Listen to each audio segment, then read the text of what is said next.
Well, Colin, the question you asked me was something to the effect of, I have found without doubt the number one place to find the toughest bulletproof front desk people ever.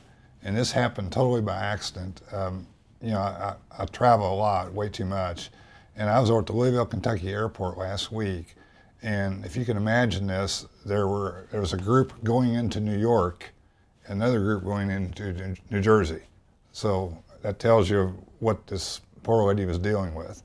So there was a delay in the plane, and I've never seen a woman take so much abuse in my life. I mean, it was like, it was scary. I kind of got away from it. And the whole time, you know, she just kept her cool. You know, the guy's like, well, I got my Platinum card, well, I got my Platinum Plus card, well, I got my Platinum 30 miles with dog poop on it card. I mean, these are the guys in the reds, you know, the Armani ties and the whole, they could not rattle her for anything. I mean, she just kept smiling and coming back to them, you know, and then when they left, you know, she just kind of like, and I walked over to her and I said, I'm just kind of curious. I said, I have never seen anybody handle people that well under so much pressure. And I said, you were multitasking and doing this and you didn't lose your cool. And I said, I'm just curious, do they pay you like a lot of money to do this? And she's like, oh no. I said, really? And so she told me what they paid her. I said, have you ever thought about working in a dental office? And she goes, no. I said, you know what? I said, you would be phenomenal as a receptionist because they get rattled if somebody gets upset about their insurance.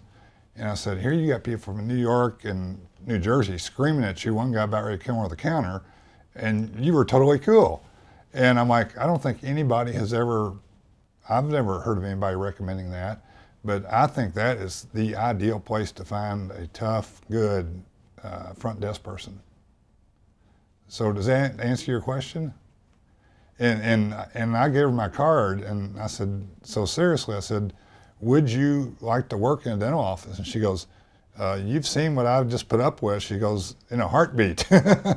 So, you know, I do have her business card and I haven't called her back yet, but I think that's a great opportunity. I think go to your local airport, find somebody who is taking abuse and handling it well, and offer them a job. And I mean, she was making less than 50 grand a year.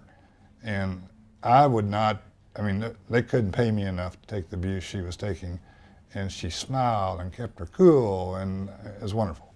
So that's my tip. I would hire one of these ladies at the airport that has to deal with customer service and, you know, the plane's late and trying to calm them down. And she was so well scripted. I mean, you know, it's like, you know, my mother's dying and I got 3 kids that are doing this and we got this wedding. I mean, everything they threw at her, she answered it with such grace and, you know, they just couldn't rattle her. So I think it's a great idea. So I hope that helps everybody.